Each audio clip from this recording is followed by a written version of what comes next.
Welcome to the River City post-game coverage of our game of the week as Notre Dame, they keep rolling. The Irish win 48-7 over McMinn Central, and Alex Darris had video game numbers, and I can legitimately say he had video game numbers. And really, after that first quarter, it just seemed to be all Notre Dame. And guys, welcome back to the River City River City post-game. I'm Jake Chapman. With me, John Neal and Taylor Ellis. I slowed down for a little bit because it's really cold out here, and when you're cold, the brain kind of slows down for a second.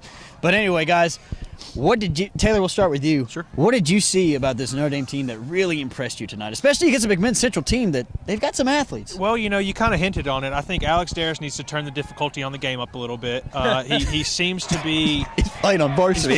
Yeah. I mean, I'm not going to say that it was easy because they played a very good opponent in McMinn Central, but Mr. Darris makes it look easy. I mean, he had 4 touchdowns in, I believe, the first half. Oh, yeah, first half. Two of them went to A.J. Foster, and when you have athletes on the edge, and Moore and A.J., you've got Austin Banks behind you, you've got Ricky Ballard that comes in late in the game. I mean, who does he go to? That's the biggest thing for me. And then, of course, the defense stands tall, holding them to 7 points like they've done all year. So, I mean, for me, it was just a complete game on Notre Dame's part. And, John, you go to you about that. Now, what was more impressive? What unit was more impressive? I didn't know who to pick, the offense or the defense. Well, that's tough to ask, Jake. I mean, you would say a defense that's held – they held teams to an average last year of 15 points. They've cut that number in half. They're allowing only 7.5 points, now only allowing 7 tonight. That probably goes down a little bit.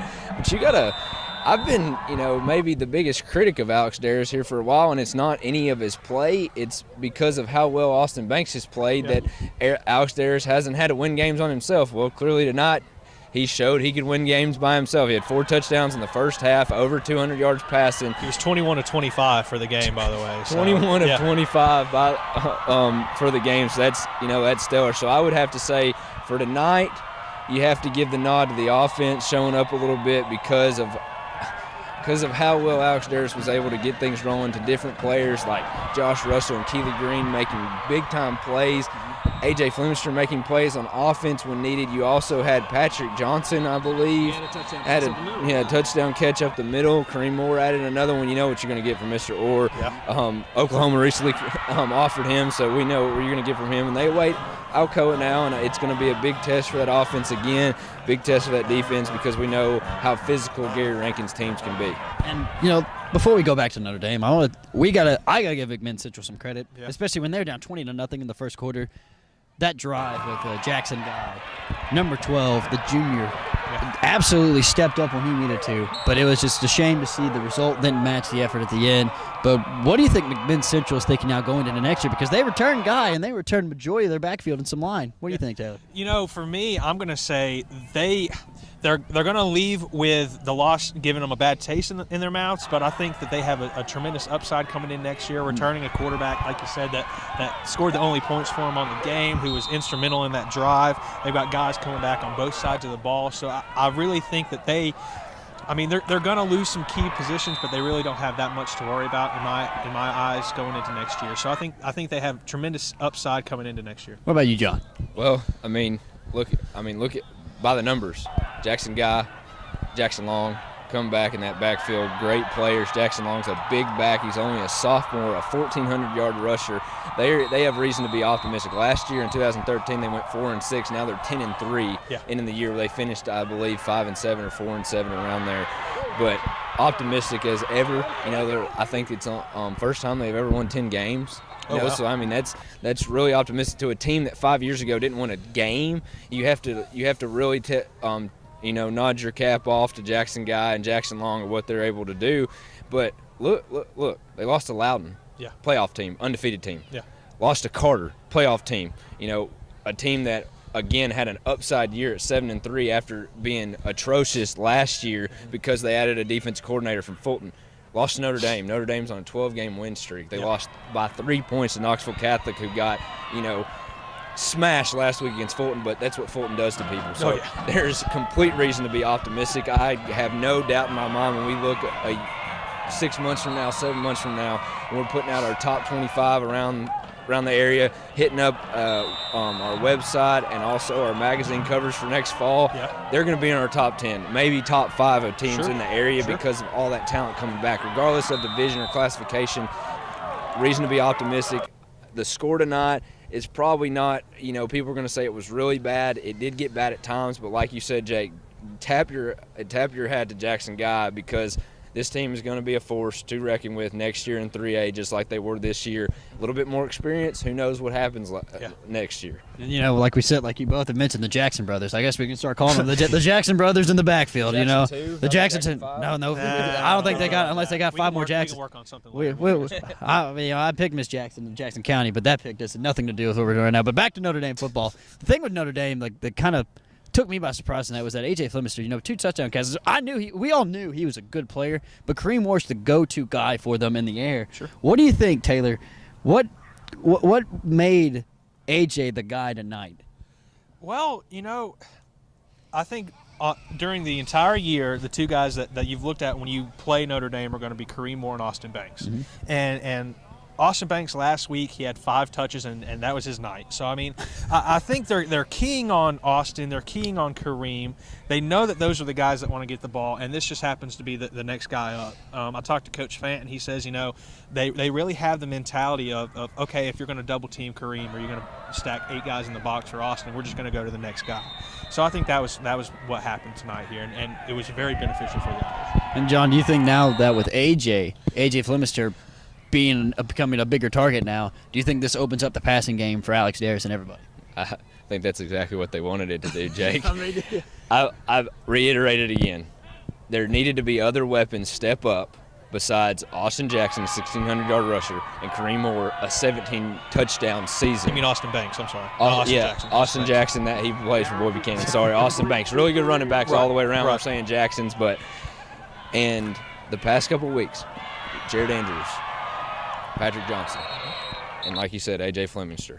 If they can get everybody going again like they did tonight, and that takes someone bracketed off Kareem, and they can't stack the box against Austin Banks, look at Notre Dame to be playing the state championship on December 5th, because that's the weaponry you have out of that pistol offense that they possess. And if you have a defense that only allows 7 points, there's only one team that scored more than, I believe, 16 points, and that's East Ridge when they were completely healthy in week 2. Mm-hmm. They scored 20 points on them. They're rolling right now. You add more weapons into this. They also have Josh Russell running the ball. They have Ricky Ballard running the ball. Pick your poison. Will Montgomery. Yeah. Pick your poison with Notre Dame. Pick who you're going to stop. Someone else is going to beat you, and that's what Coach Fant has been able to do and able to create out of his offense, because he's an offensive guru, has a defense coordinator who's a defensive guru. What can you say about him? And, we don't really talk about it. We talk about all these weapons both offensively and defensively, but really the credit, in my opinion, the most underappreciated position in football, the line. Yeah. The offensive line. You got to give them so much credit, because they are protecting Banks and they're creating so many holes. Just seeing the holes that Banks got tonight when he broke out for like 40 yards and didn't score, it's just like, how are they doing that at their age and mastering this offense? But really, the offensive line, do you think, even with the offensive line kind of, they're not very big, but do you think they play very sound? Like, they just play good blocking technique and everything? Do you think, Taylor? I think that the size of the offensive lineman suits this offense very well. They're not the biggest guys. You got a couple of guys that, honestly, I wouldn't want to face off against in a fight, but they're not the biggest guys. You're not going to have a Harrison Moon or somebody like that on this Notre Dame squad. But Miles Smith. Or Miles Smith or one of those guys. But they do play very good technique. They are very athletic. They have really good footwork as well. So I think it's kind of one of those deals where the offense is maybe catered to the offensive lineman or vice versa. You played the position too, so you completely understand it. And now, John, we go back to you. We talk about the defense. Tyler Enos. The tackling machine that he is. I still can't think of a good nickname for him. Yeah, tackling machine seems kind of too cliche for me. But really, what else? Like, when you think about Notre Dame secondary, now they play Alcoa going into next week. What do you think defensively Notre Dame's going to have the key on going against the Tornadoes? Well, Gary Rankin tonight tied the most wins ever by a Tennessee high school football coach. He did it at Riverdale. Now he's done it at Alcoa. He runs the football. That is his M.O. Like you said, Jake, offensive line. Now we're going to talk about defensive line. Joe Dawson. Robert Murphy. Jose Grande. Yeah, Jose Grande. Robert Murphy. Guys that are going to have to step up once again. Do I believe they can do it? Yes. Do I believe that those flying around linebackers, that four of Jake Flynn, Keely Green, Tyler Ennis, and Josh Russell can step up? Yes. A safety's going to have to come down and help. That's Ricky Ballard. A.J. Flemister, he can bracket somebody. We know what Jared Andrews and Kareem Moore can do on the side. You talk about what can they do. Keep playing the way they keep playing the way they're playing. I can't say anything because they're playing so well right now. So I like Notre Dame next week. Man, Early prediction. It's going to be a shootout next week, I think. They beat me to the punch. Now next week our game of the week we'll be back here at Finley. It'll be Alcoa coming here against Notre Dame, and I'm telling you, I was excited for the Notre Dame Signal game. Yeah. I'm telling you right now, this Alcoa Notre Dame game, I played near Alcoa. I played near them. I didn't play out Alcoa. I wasn't that good.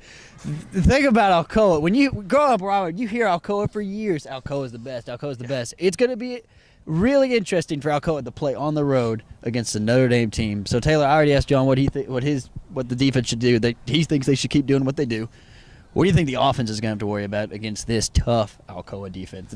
Well, Austin Banks here later in the game, he was in a walking boot. He didn't play the second half. I talked to Coach Fenn. He said it's turf toe, and it's going to be something that he can get past, but it is going to kind of nag him a little bit. I think quite possibly Ricky Ballard's going to have to take a little bit more of a load next week with Austin Banks being a little bit beat up. If Alex Darris can throw 200 yards or 200 and some odd yards, 21 for 25 and 4 touchdowns, I think that will go a long way in a victory here. And I really think that it is going to be the running game bouncing off with the passing game.